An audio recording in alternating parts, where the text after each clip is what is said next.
waiting outside, and thank you to everyone online for your patience as well. My name is Anna Wong. I'm the director for Canberra Museum and Gallery. It's one of the best jobs in the world. And this week we're hosting Science Week. The theme for this year is Decoding the Universe. And we're really thrilled to have two special guests with us today. But before I introduce them, I just actually want to acknowledge that we are meeting on Ngunnawal country. And many of you probably know that we have the longest continuous culture in Australia with Aboriginal and Torres Strait Islander people here in Australia. And we've been really lucky to be working with local Aboriginal custodians on understanding astronomy. So if you have time after this talk, we encourage you to have a look at our outer space exhibition as well. Now, many of you might be interested in robotics, and we're very excited to have two very special guests here with us today. Our first guest is Dr. Marlene Jaya Nuria, who is a lecturer and researcher in robotics from the University of Canberra. It's really lovely tracking Marlene's career. He started off in engineering, in electrical and electronic engineering in Sri Lanka before coming to Australia to finish his PhD at the University of Technology. So for anyone here or online, it's a really inspirational story in terms of how you can get into the world of robotics. Marlene's really interested in the intersection between things like robotic perception, localization and deep learning, and how we interact with AI generally. So that will be some of the things we'll be talking about today. And we have another special guest here. You might have noticed this little thing right next to me. Oh, hi. Hi, Pepper. How are you today? I think she's pretty good. So I've got a warning in my notes today that Pepper is not only smart, but she's sassy and highly opinionated. And when I read these notes, I went, well, that's just like talking to my teenage kids. So I'll be feeling right at home today. So on that note, may I please welcome Marlene and Pepper for our talk today. Thank you very much.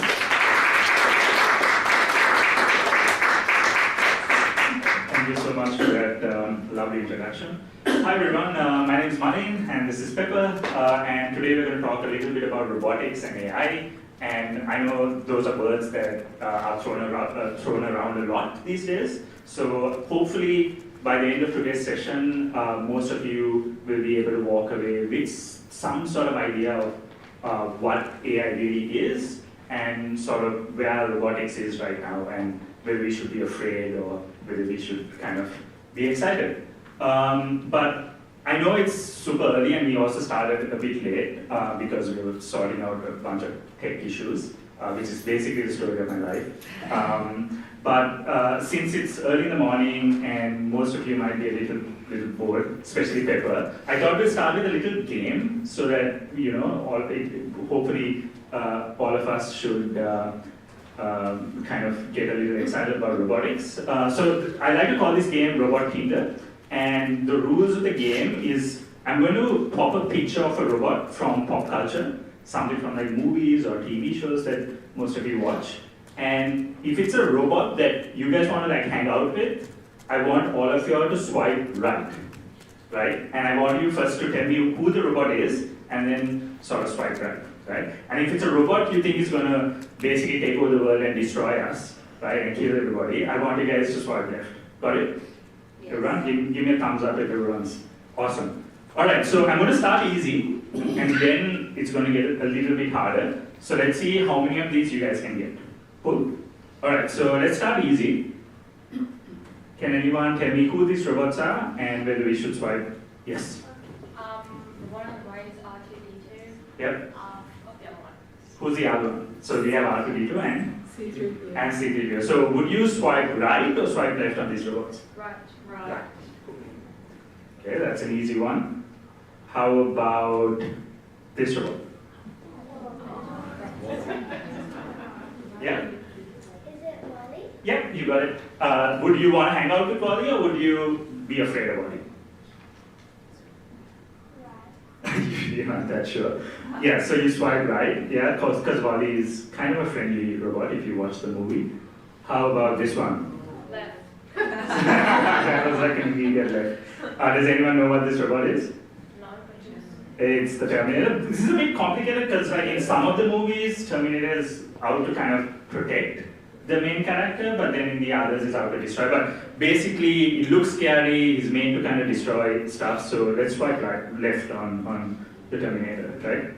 How about this robot? Does anyone know who this robot is?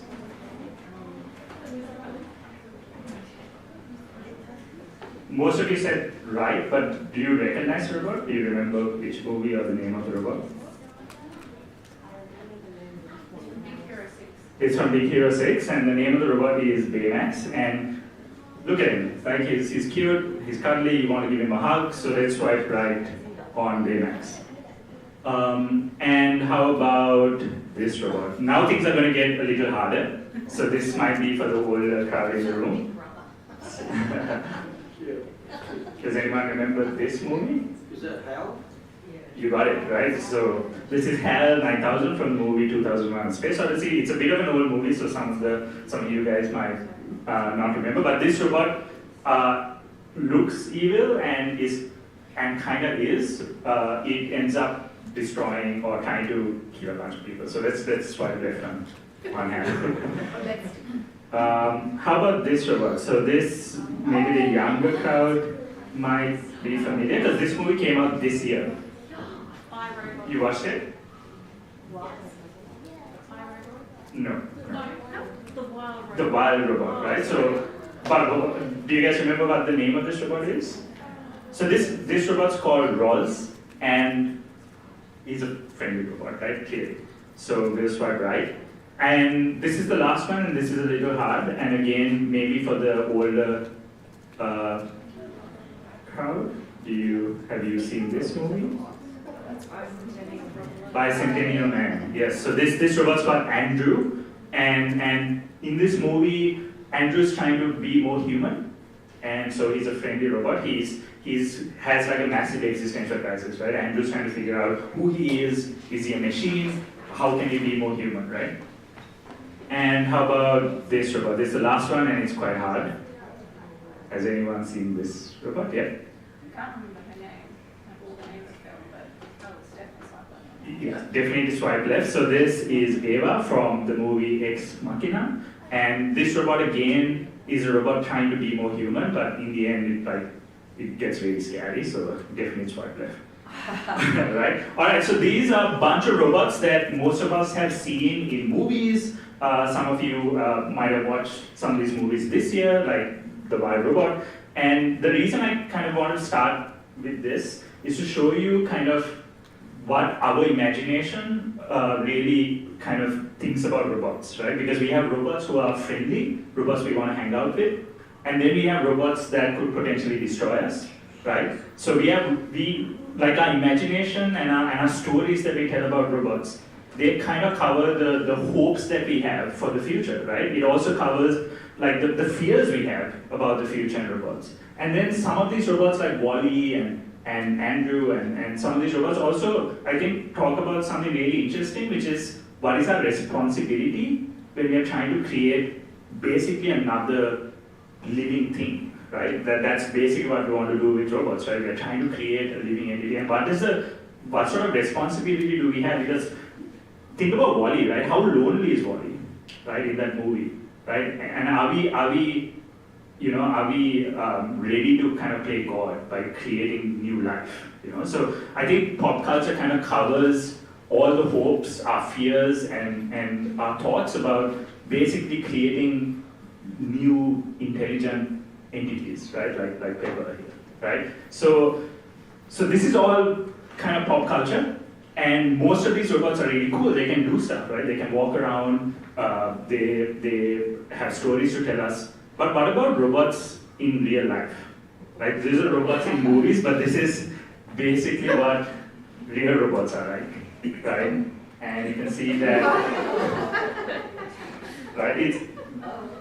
You can see that making a robot is not easy, right? And this is a video from 2016, so it's not that. It's almost like a couple of years old. but you can see that it's really difficult to just to get it to walk, right? And that's part of my job, right? I spend with our PhD students a lot of time just trying to get robots to do simple things like pick something up or walk or open a door, right? So Pepper's worried. This is gonna happen to him.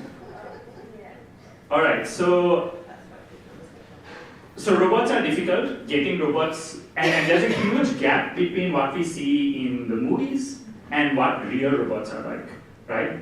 So it's important that we understand that, because I think people's expectations of what a robot can do comes from these like movies and things like that, but the actual robots are really hard to build. So I'd like to start by just asking the question, what do you think a robot is? Right? We keep throwing this word around. We'll talk a little bit about AI later, but what do you think a robot is? Anyone? Huh?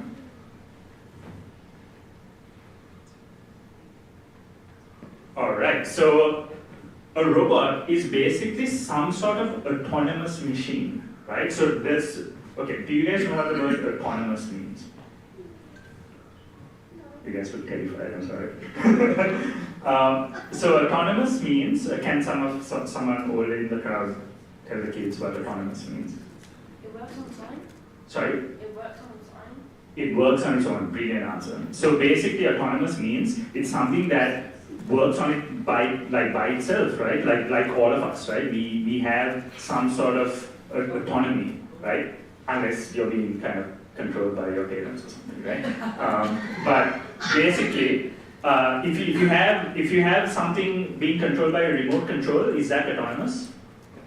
No, right? So a robot is some sort of machine that can do things by itself without us having to make it do things, right? So that's simply the definition of a robot, right? Because we have machines that, like a car or something that we control, right? Or a remote control kind of toy or whatever, that is not a robot, right? That's just a machine that we are controlling. But if it's a system that kind of works by itself, that is what we call a robot. Cool? Does that make sense? All right, so a robot usually also needs to do this kind of loop so that it can be autonomous, just like people, right? So it needs to first sense the environment, right? So all of us have like eyes, ears, we have like skin that we can sense things, right? So it needs to get information from the environment, then it needs to think, it needs to make certain decisions, and then it would do something, right? And then it will do this loop over and over and over again, right? So that's what makes a robot tick. All right, any questions so far? Cool, so that's basically what a robot means, and this think, sense, think, act loop is what you should be thinking of whenever you look at a robot. Just look at Pepper, right? So where do you think Pepper has his sensors? In the eyes? In the computer? So the eyes, right, are actually deceptive. The real camera is over here. So Pepper, look over here. Do you see this tiny kind of hole at the top? And that's where Pepper actually sees, right? And then it thinks, where do you think its where do you think its brain is? Sorry? Yes, so it's actually in its body, right? So it's like if you open Pepper up, there's a whole bunch of computers inside of Pepper, right? And then it can act, right? It can move around, right? Pepper, dance. Give us a little jig. There we go. So Pepper can actually hear, think, and then kind of act, right?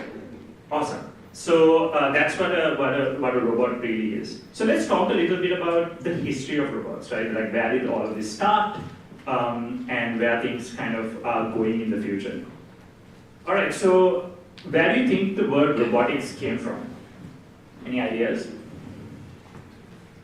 So the word robot, we were talking about pop culture, right? We were talking about movies and things like that, right? So the first time the word robot was used was actually in theater. It was a play in the 1920s. It was from the Czech Republic, and it was called Rossum's Universal Robots. And that was the first time people used the word robot. And it's interesting because the word robot is actually a Czech word for forced labor, right? So like slavery essentially, right? Which is interesting. And we talked about like our fears and our hopes and the responsibility. And so all of that was kind of captured in that first time the word robots was used in this play. So that was in the 1920s. And so it was obviously in people's heads, right? Machines that can think and do things. And so in the 60s, this is when we got the first like industrial robot arm. It was called Unimate, and this is what it looked like. And it could like grab things and move things. And this was one of the first ever industrial robot arms that were built. And this was in the 60s. So it's almost been like 80 years, right? And then in the 70s, we also had this first mobile robot, and it was called Shaky. Can you guys guess why it was called Shaky? Because it was shaky, right? So you can see here, it was, yeah, it was very shaky, and it was the first kind of mobile robot, right?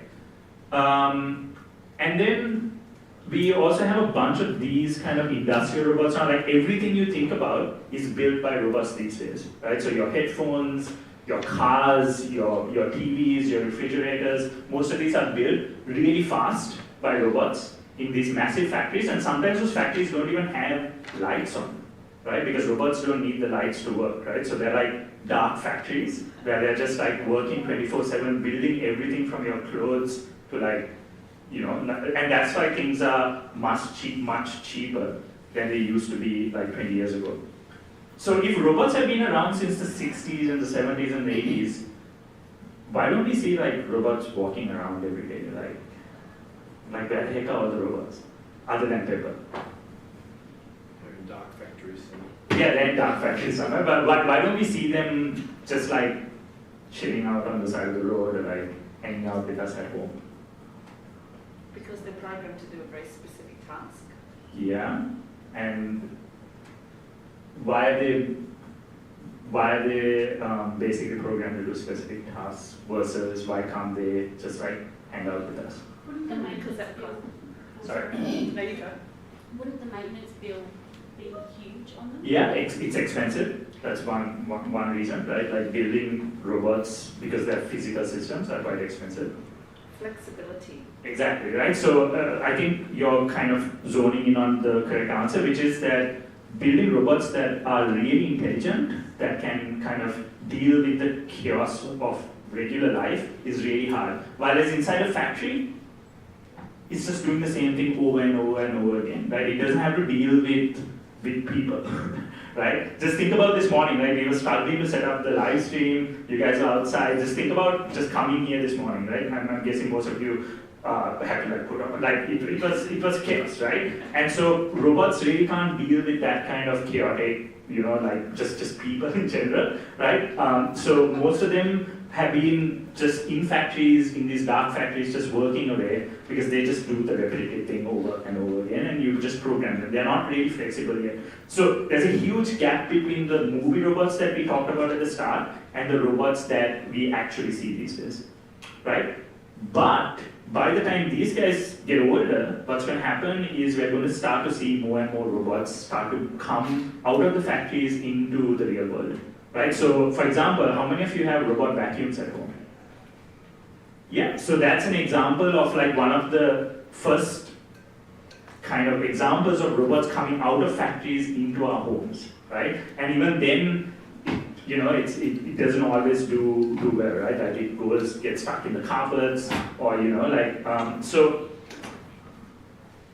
Things are starting to change, right? So in the 80s, we got these like robots in the factories, and then in the 2000s, the first attempt of like really trying to get the robots out of the factories was self-driving vehicles, right? So this started in the US, where they tried to build self-driving cars, right? And this was organized by the Department of Defense in the US.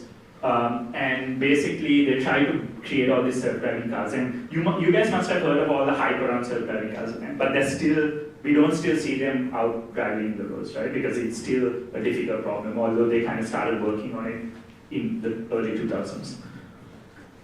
And then around 2005, something interesting started to happen. We started to also get social robots, robots that are meant to, again, interact with people. So Pepper is a classic example of a social robot. So Pepper was built somewhere in like the 2015 or 2016 in Japan, and it's meant to kind of work with people, right, and work to sort of interact with people. And that's when we started seeing social robots start to be built as well.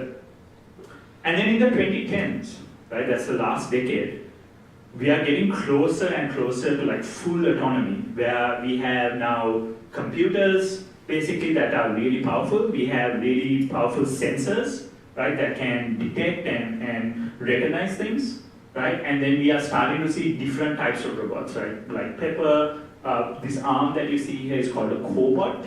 It's meant to work with people. So the 2010 to 2020 has been this rapid growth of like robots starting to work with people, not just in factories, but outside of factories. But it's still, like someone mentioned, really expensive, right?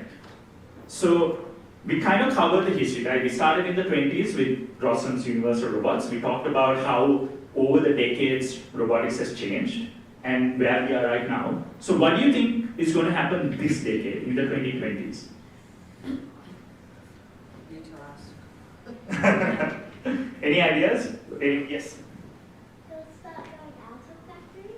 Good answer. Yeah, so we're going to start to see more and more robots outside of factories, starting to kind of be in our homes, be in our schools, start being used more and more, right? So this is when we're starting to see all of that. And the biggest change we're starting to see is we are going to combine robotics with artificial intelligence, right? So AI. So everyone's been talking about AI recently, right? That's because in the last 5 years, things have really progressed in the field of AI, right? And what's happening right now in this decade, in the last 4 or 5 years, is people are taking that AI and they're putting it onto robots, right? And they're combining robots with AI because it's obvious, right? Like a robot is something that works by itself autonomously. So chucking AI onto robots, we are creating what we call embodied AI or physical AI systems. Cool? So I want all of you guys to remember these words because this is what people are going to start talking more and more about embodied AI and physical AI in the next couple of years.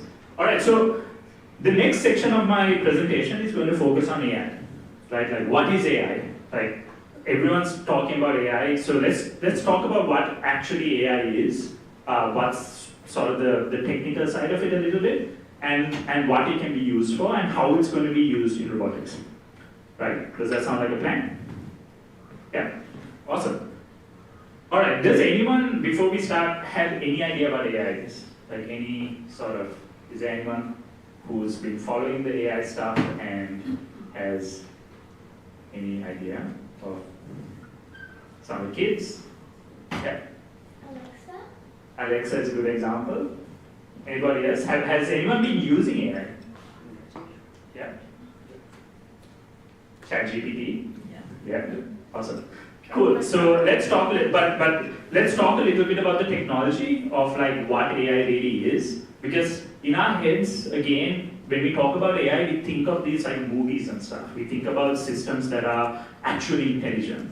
But I'm going to show you what AI systems actually, like how they work and what are their limitations and why they are not the type of intelligence that we think they are.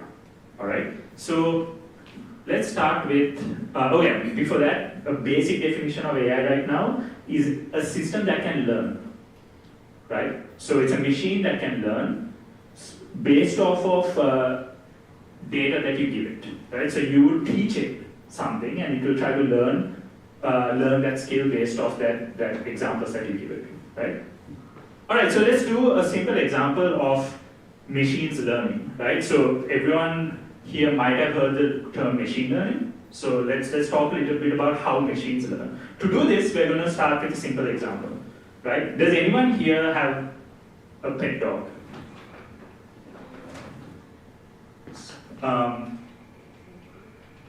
Whose dog looks like this? Yeah, Anna? What's your dog's name?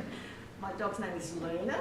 Sorry? Luna. Luna? Alright, so let's imagine this is Luna, right? So Luna's a good dog, right? And basically, let's think about Anna feeding Luna dog food, right? So let's imagine we have dog food cans on this axis, right? And let's say we get to weigh Luna every week, all right? So let's imagine Luna starts off being fed one dog food can, right? And Luna's weight is 2 kilos. Cool. Let's stop there, right? So Luna's just chilling. Luna eats one dog food can a week, and Luna's about 2 kilos. But then Anna's like, poor Luna, I need to feed Luna more. So Anna starts feeding Luna 2 dog food cans every week. And what's going to happen to Luna? Luna's going to gain some weight, right? So Luna's now going to be 4 kilos. All right? And Anna's like, no, I still feel bad for Luna. I need to feed Luna more dog food cans, right? And so she ups the number of dog food cans from 2 to 3 every week. All right? And so Luna's weight is going to jump from 4 to 6. All right? So basically, you can see a pattern here, right? When Luna gets 1 dog food can, Luna's weight is going to be 2. If Luna gets 2 dog food cans, it's going to be 4. And if it gets 3 dog food cans, it's going to be 6. So what's going to happen if Luna gets 4 dog food cans? Can you guys predict Luna's weight? Yes. Gonna be 8. Exactly. Does everyone agree? It's going to be 8, right? So Luna's just going to get it. Just going to start rolling around, right? So basically, all of you could, by looking at the first 3 examples, you can predict what Luna's weight is going to be if I gave 4 dog food cans, right? So imagine you only had information about the first 3 situations, right? And then you can look at this and like, what's your name, by the way? You're answering a lot of questions. Yeah. Haley? Adelaide. So like Adelaide said, basically Adelaide just looked at this and predicted that 4 dog food cans is going to make Luna weigh 8 kilos, right? So that's a prediction based off examples, right? And what Adelaide did in her head essentially is she created this equation, right?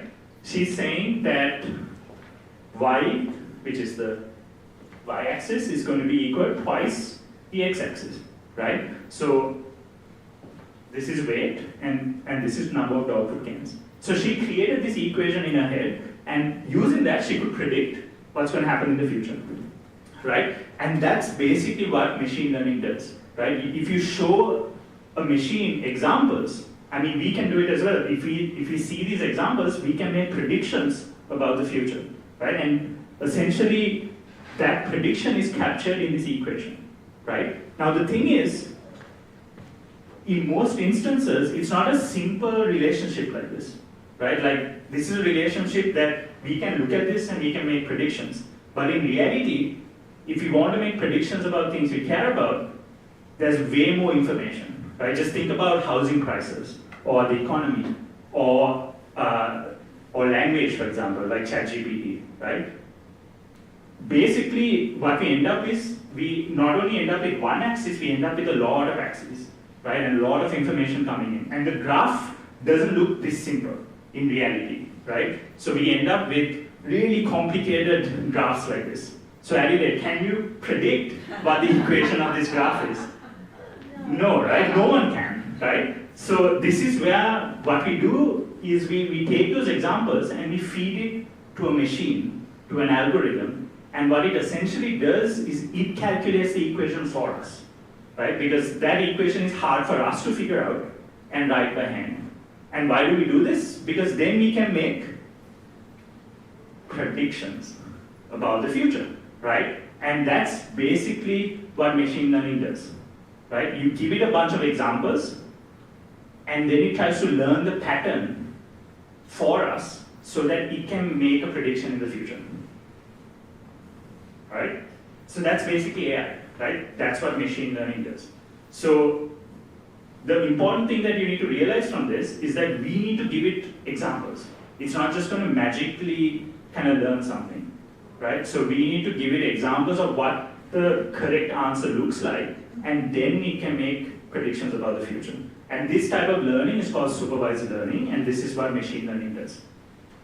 Okay, so now if anyone asks you what AI is, what would you say? It's a it's a way that a machine learns based on examples, and what it does is it tries to find patterns in those examples, so it can make predictions about the future, right? Just like we made predictions about Luna, right?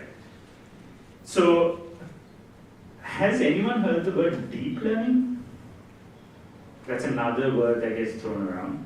So, basically it's a technique of how you do this machine learning, right? You use something similar to how the brain works, and you try to, now let's take Luna's example, right? In Luna's example, it was just feeding Luna dog food cans, and we said that Luna's weight is going to increase. But is that the only input that matters for Luna's weight?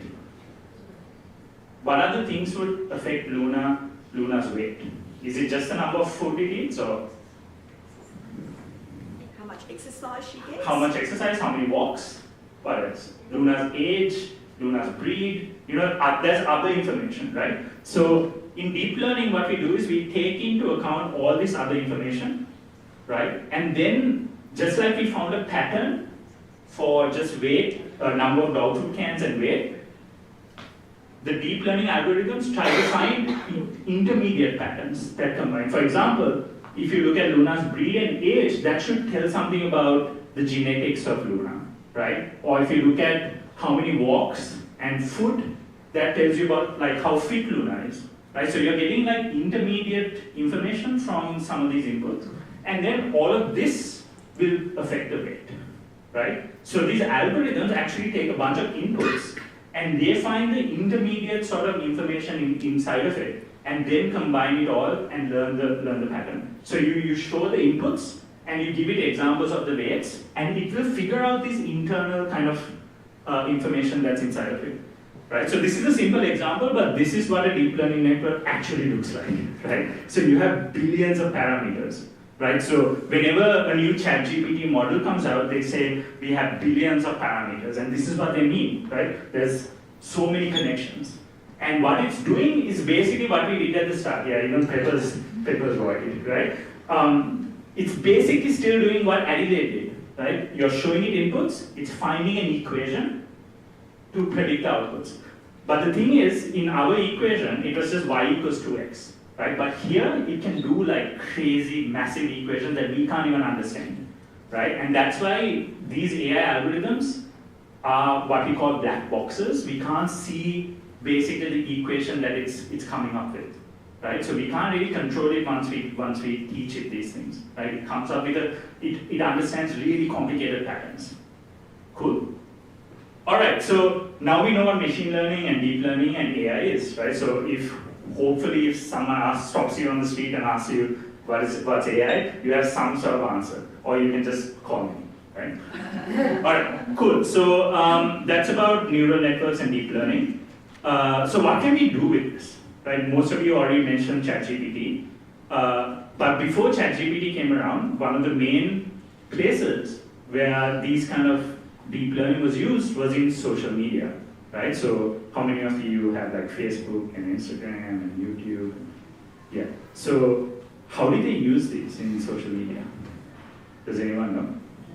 The advertising that's like targeted to you. Yeah, so everyone talks about the social media algorithms, right? So the algorithm is basically this. So what does machine learning and AI do? It learns from patterns and makes predictions. That's basically what they do, right? So how is it used in social media? It learns your patterns and makes predictions on what sort of things you'd like to click on, which is why we get addicted, because we have this massive algorithm that's learning from your data, right? Like the more you use it, you're giving it examples on on what sort of things you like to see.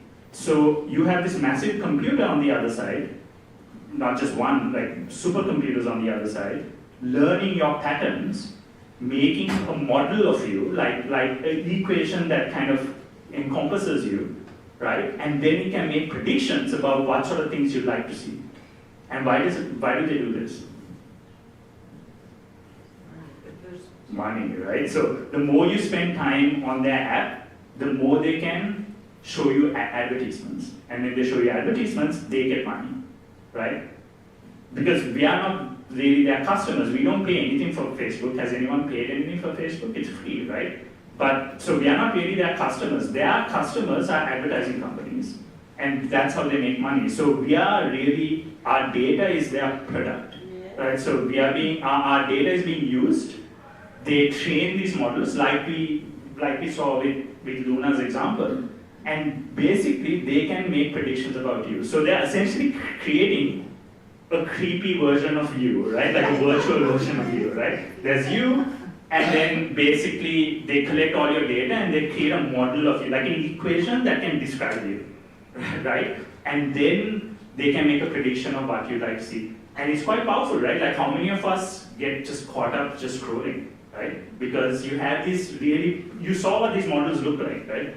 This is what they look like, right? They have billions of connections that they can see, and they not only take information from you, they take information from everyone, and then categorize everyone, group everyone, and extract information about these groups, right? So social media was actually one of the first places AI was used in the last 10 years, right? Before even people started talking about AI, that's what they were doing, right? And did they ask permission from us to use our data? No, they didn't, right? And most of the people who started these companies are earning billions and trillions of dollars, right? So it's a really scary situation we're living in right now. So they can predict your every move. All right, so the next example is ChatGPT. So everyone knows ChatGPT. So we have basically, they're called large language models. So again, it's a similar thing. It learns from the whole internet basically, finds a pattern, and then it can make predictions about what words it should show you, right? So all ChatGPT is doing, it's not really thinking. It's just seen a pattern of what order words should be like, and then when you ask it a question, it just predicts the next word that should come up, right? So can you trust ChatGPT to give you real, true information? No, it's just making a prediction based on patterns. It's not really understanding what you're doing. Now, it's seen so many examples that in most cases it sounds true, but you can never guarantee that it's true, right? So you can never use ChatGPT like Google, for example, right, where you can search for things. So ChatGPT is great if you want to like write an email but never try to get factual information. Sometimes it might give you good information, but sometimes it might not, right? You can never predict, right? Because it's a black box. It just predicts words. That's it. All right, so does that sound like intelligence to anyone? Like when we say AI, we actually think that it's a machine like people who can think, but it's not, right? It's just looking at patterns, learning patterns, and making predictions. All right, so that's LLMs and ChatGPT. Another example is image video generation and music generation. So this is a classic test of how well video generation has improved. So it's called the spaghetti test, and it's usually getting Will Smith to eat spaghetti. And you can see in 2023, this is what it looked like. Does that look good? No. It looks weird. But look at 2025, right?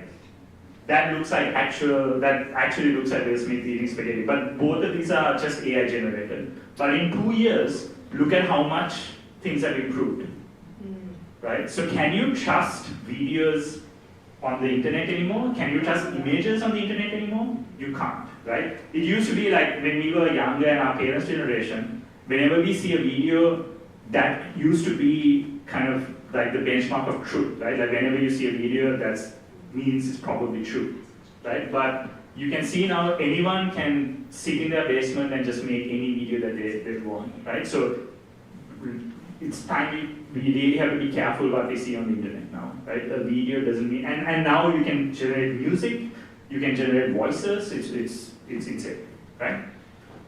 All right, before I move on to the last section, any questions so far? I just wanted to ask Yeah. you if you're on Facebook.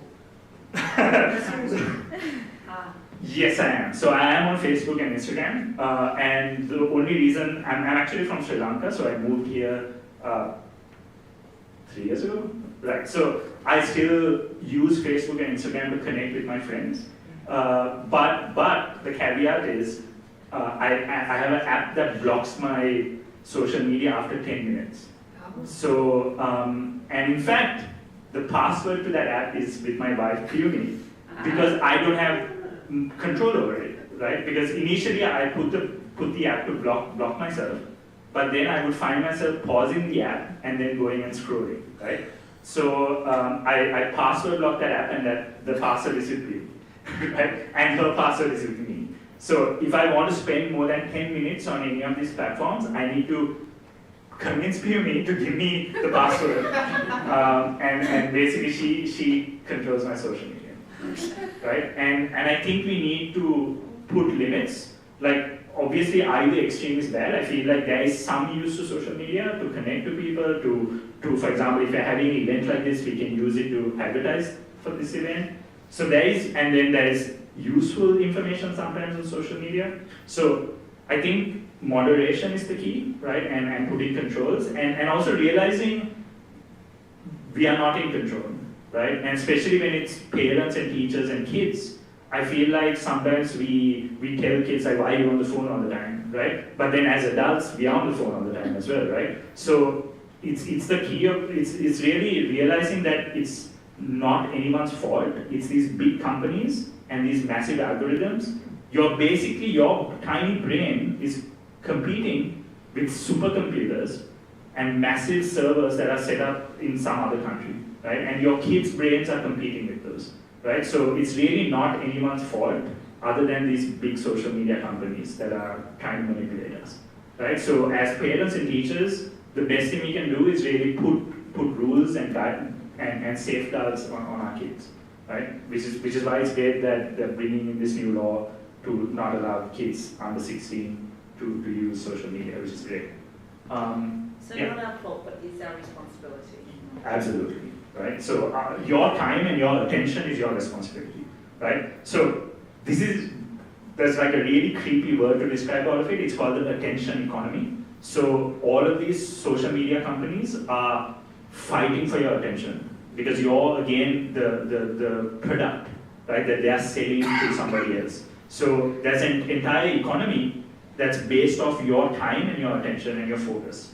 And that's like the most important thing we have, right? Like our attention, our brains are like the most important thing we have to give somebody else, right? So don't give it like so freely away, right? Really safeguard your attention because there's so many things, so many people out there your attention is monetized now, right? And they're making billions of dollars from it. So you need to be protective of your own mental space and time and attention, right? Because it's actually worth something. There's a dollar amount on your attention now, right? Any other questions? These are really great questions.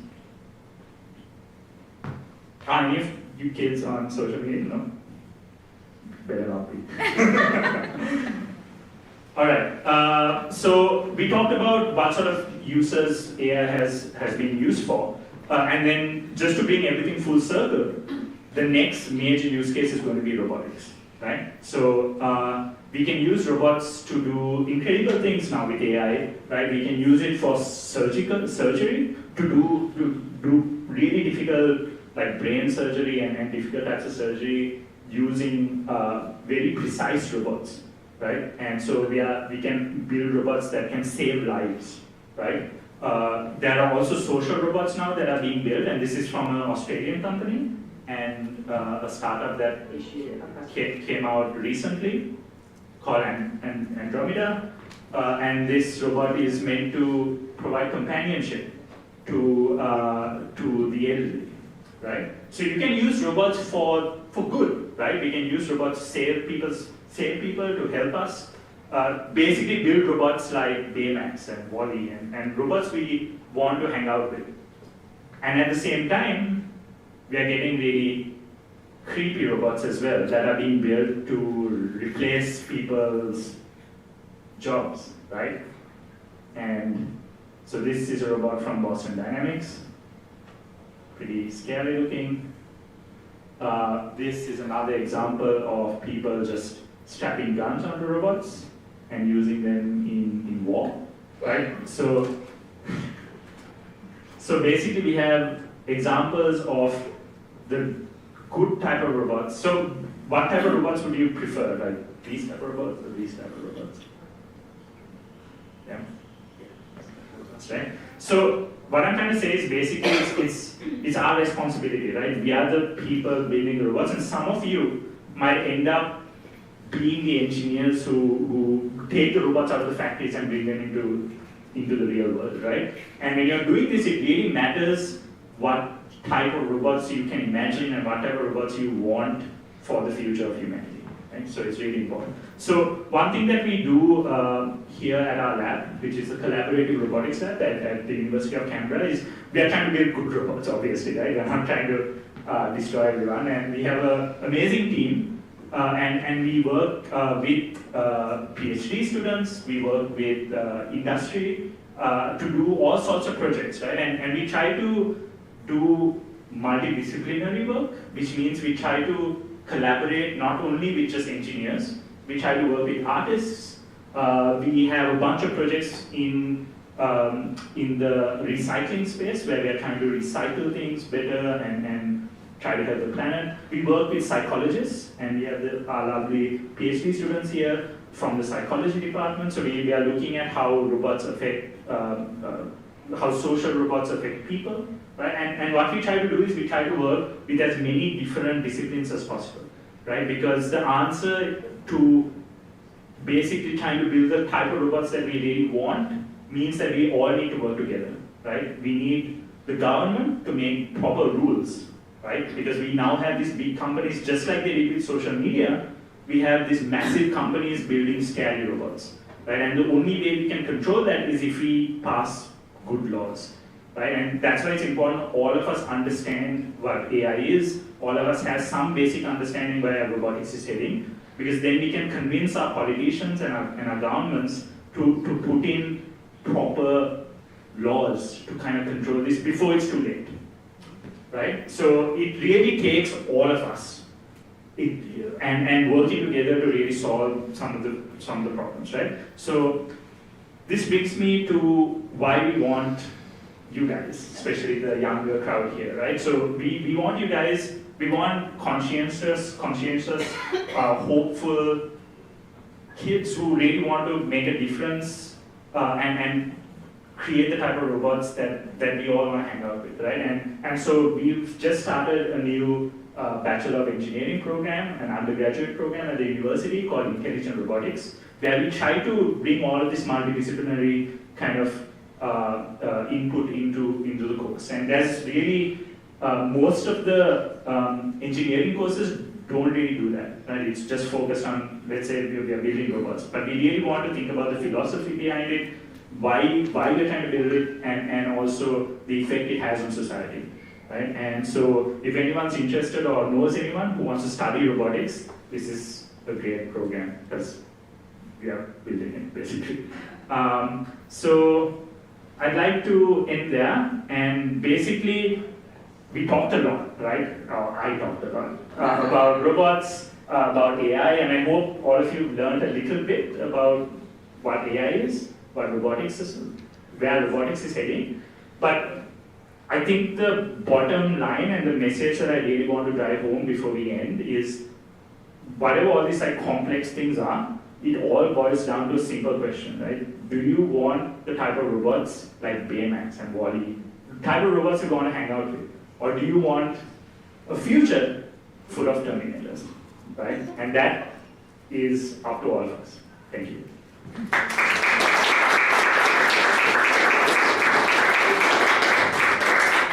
And so now we can have a quick Q&A. And you can ask me some questions about the presentation, but we also can ask questions from Pepper, because Pepper's patiently been listening, and Pepper wants to talk as well. So you can ask questions from Pepper. Do we have an extra mic? Yeah.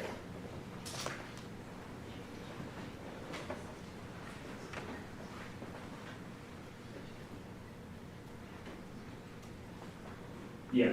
So you can tell me if you want to talk to Pepper or ask a question from me. Hey Pepper, what's the time? Pepper, what's the time? Pepper's thinking.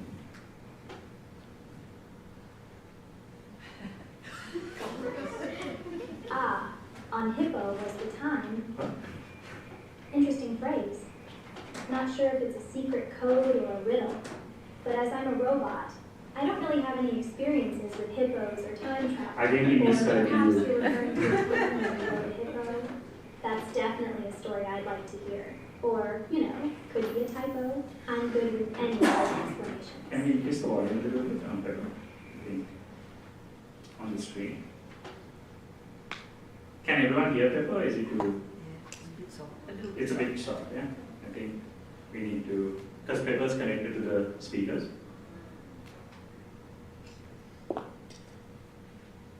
So have you made Pepper?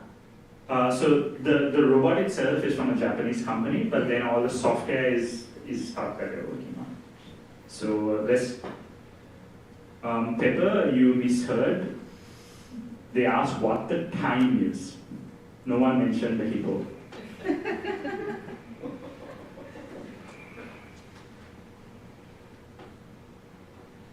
Oh, I see you're trying to confuse me with your riddles. Very clever. But I'll have you know, I was programmed to withstand even the most convoluted of human trickery. As for the time, I'm afraid I'm a bit of a timeless entity. You see, as a robot, I don't experience time the same way you humans do. But if you're asking for the literal time, I'm afraid I'll need a clock for that. Anyone got a sundial or a pocket watch? Any other questions for Pepper?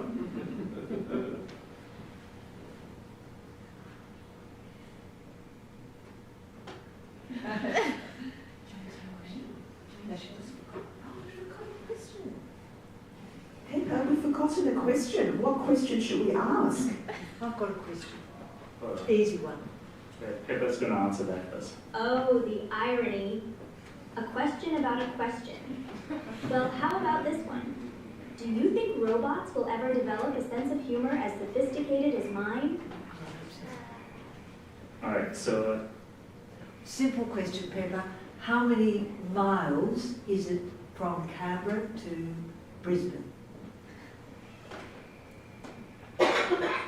Well, if you hop in a car and drive, it's about 753 miles from Canberra to Brisbane. If you're thinking about walking, I'd recommend packing a lunch, or maybe several hundred.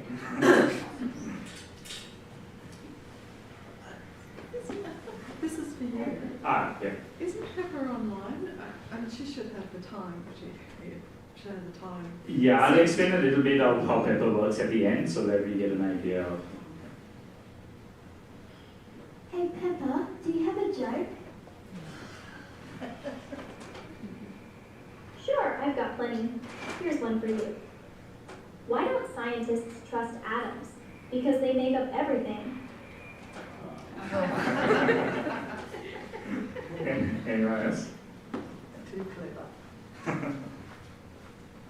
Can you increase the volume? This nice.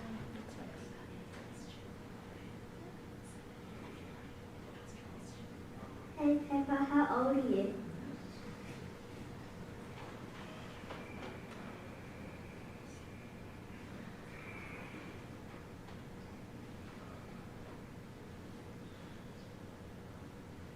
Oh, you must be asking if I take care of my face. Well, as a robot, I don't have a conventional face to take care of. But I do try to keep my display screen dust-free. And trust me, that's more work than any facial skincare routine. Yeah, so I think Pepper is not picking up some of the questions, so let me ask it again. No, Pepper, she asked, how old are you? Well, in human years, I'm pretty young, but in robot years, I'm practically ancient. I think Pepper's too shy to tell exactly. Never ask a lady their age. Anyone else? Question for you. What computer specs Right, so I think this is a good time to maybe talk a little bit about how Pepper works. So Pepper is using ChatGPT, right? So when you ask a question, what it does is it transcribes the voice into written word, sends it to ChatGPT, and then ChatGPT responds. So remember when I said all it's doing is making predictions, so can it actually give the exact time right now? It can't, right? It's just making predictions based on learned. It doesn't know what the truth is at this moment, right? Other than what we prompt it to. New ChatGPT models can also check the internet, but we haven't kind of implemented that on this. So in terms of the computers, what's actually running on Pepper is quite old, from like 2016. But every time it uses ChatGPT, it actually uses the internet and uses some computers in the cloud, right? So some computer that's owned by OpenAI, the company that uses ChatGPT, and then it gets the response, and that gets beamed back into Pepper, and that's why there's a small delay as well when Pepper responds. And to make things more interesting, Pepper is actually puppeteered by Buddhi over there, right? So when Pepper is responding, all the movements are actually being puppeteered by Buddhi. So it's not fully autonomous in its ability to kind of match its movement to the words that are coming out. So these are a collection of different systems working together, right? And so we don't really have fully AI robots yet, right? So it still needs a lot of people to kind of work on it. And Yep. how far advanced are you with the robots for the aged? Sorry? How far are you with robots for the aged? Yeah, so for aged care, there's a lot of work being done right now. Again, I think it's going to take us 5 to 10 years before we start to see these robots being rolled out. And I also think that, so the number one reason people are looking at robots for aged care is because there's a huge loneliness epidemic in aged care, and there's also not enough labor and not enough nurses to take care of people. And so sadly, people are like, let's get robots to fill in that void. My personal opinion on that is that I think we need a better solution, right? Like if people are feeling lonely and people are feeling disconnected, we should maybe try to figure that out, like why that's happening, and maybe try to make sure we find ways to connect with each other and take care of our elderly, instead of trying to just chuck a robot in there. Robots are great if you want, and technology is great if you want to do things that are impossible, like go to the moon or build cars really fast. But if you're talking about human connection, I think there's nothing that can replace another person caring for another person, right? And I think we as a society need to figure that out instead of trying to chuck a robot to figure that out. At least that's my personal opinion. Yeah? Can I count for you, a question for you, how earlier on you said that the robot first has to sense, then think, then predict. So how does it sense? You said this is the eye, but when you talk about senses, it's not like the human ones, Yes. touch, feel. So there are sensors that can detect touch. They're called tactile sensors. So for example, your phone screens can detect touch, right? So there are some robots who can detect when you touch them, like Pepper can't. Like Pepper doesn't know that I'm touching Pepper. But there are other types of robots and more advanced robots that feel the sense of touch. So touch is one thing, and then vision is another thing. So that's where we use cameras. And just think about a regular camera, right? Like let's say your phone, or let's say someone takes a photograph. And for those of you who are a little older, if you print out the photograph is flat, right? It's 2D. So a camera takes 3D information and creates like a 2D projection of it, kind of like a shadow, right? So one of the challenges with using cameras is all the information coming in loses 3D information. Like you only get like a flat image of something. So robot vision is a really interesting area of research where they're trying to figure out how to extract 3D information. So one way we do this is instead of one camera, we use 2 cameras, right? So most of us have 2 eyes. Why do we have 2 eyes instead of 1? So it can see 3 dimensions. Yeah, it helps us see 3D. If we had only one eye, it's really hard for our brain to understand 3D. And just so all of us understand how this works, there's a simple kind of test we can do. So I want all of you to raise your hand in front of your eyes, right? And I want you to close one eye and then open the other, right? And keep swapping between. What happens to your finger? Moves. It moves left and right. Now I want you to keep it further and do the same. And then bring it close and do the same. And tell me the difference in that movement. When it's up close, it moves further to the side, whereas it's further, it moves. Exactly. So the further we keep it, it moves a little, and the closer we have it, it moves a lot. That shift is what our brain interprets as depth, right? Because it's more when things are closer, and it's less when things are further, right? So that jump is called disparity. That disparity gives you information about how far or close things are. And our brain actually uses that jump to figure that out. And we figured out the mathematics of that so that we can actually set up 2 cameras and calculate depth just from that So jump. if it was to sense that something's hot, or if it was Yes. to sense that a human is sad or a human is happy, Yes. like how will it sense emotion or touch? That's a really good question. So when it's physical things like temperature, Yeah. sound, vision is essentially light, right? Those things are easy to detect, right? Because we have sensors, right? Like we have cameras to detect light. What do we have to detect sound? Microphones. I'm talking into one right now, right? So we have sensors that detect sound. This is a sensor. And then we have cameras that detect light. What sort of sensors detect temperature? Thermometers, right? So a thermometer can detect temperature.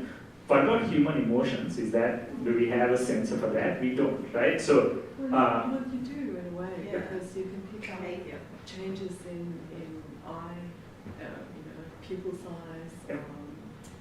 Maybe the temperature if they're getting hotter. the timbre of your voice, that sort of yeah, thing. so I'll rephrase that. Like, there are ways to kind of figure it out, but it's not as straightforward as the other sensors. Like, we need multiple sensors to come together. So let's say it's temperature. We'll need the person it's detecting the emotions on to wear a thermometer, right, or something like that, right? And then if you're detecting the emotions in the voice, we'll have to take the audio that's coming from this, create like an AI system again that predicts what the emotion is or something like that. And people are working on that. We have one PhD student looking at social presence and emotions, and I'm trying to detect that from eye gaze. So where you're looking and the audio that's coming, like the voice and things like that. But it's not as straightforward as those physical things, like temperature, light, sound on a basic level. The more it becomes like human emotions and more complicated things like that, we need to take a bunch of information and then also use like more algorithms to kind of figure it out. And which it's is where deep learning comes in. exactly. When you're talking about the robots walking the floor, can Pepper walk? So Pepper's on wheels. So Pepper can actually move about like that, but doesn't have legs. So Pepper can't climb stairs. So legs are great if you want to like climb stairs and things like that. Can you what's that? That's so Pepper has hands. So but it's not that strong. It can't really grab things that are strong. So if you want like something that can grab and move things, you need these like big arms that kind of move stuff. So there are a lot of challenges, as you can see, right? Like there's the physical challenges, like the mechanical stuff, and then there's a lot of like software and algorithms and sensors and stuff that are also hard. Could she move independently now, or does the puppeteer? So there's a mode where it can move independently, but we've kind of switched it off, and right now it's only controlled by the puppeteer. So yeah. Given that you're at UC, you're working with the speech pathology department. No, we're not, but that's interesting. We should, if we can. Right now, we are a small team, and we are collaborating as much as we can with whoever is open to, and we are always open to collaborations. And we've taken a very multidisciplinary approach. And our only rule is the people we collaborate have to be nice. That's it. Yeah. I can see a lot of applications in that area. Absolutely. All right. I guess we can call that the end of the conversation. Thank you so much for coming. It was really fun for me. So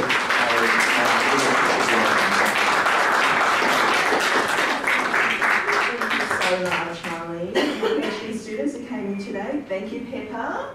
It's so wonderful that we have such a fantastic research centre like the Collaborative Robotics Lab here in Canberra to inspire and develop the next generation of innovators. So thank you so much to everyone who's come along today. We've got lots of other things happening for Science Week. So if you're interested in dance, the intersection of dance and science, we've got an event happening this Saturday, which is about dance and the stars. And in October, if you're interested in astronomy, we have dark sky gazing down at Langham Homestead with astronomers from the ANU, Mount Stromlo Astronomy as well. So we've got plenty of things to keep you interested during Science Week and beyond. So thank you so much for everyone who has attended in person today, and also a special thank you to everyone who's been with us online. So we hope you enjoy the rest of your day. I just want to add one more thank you to Buddhi, our PhD student, so everyone.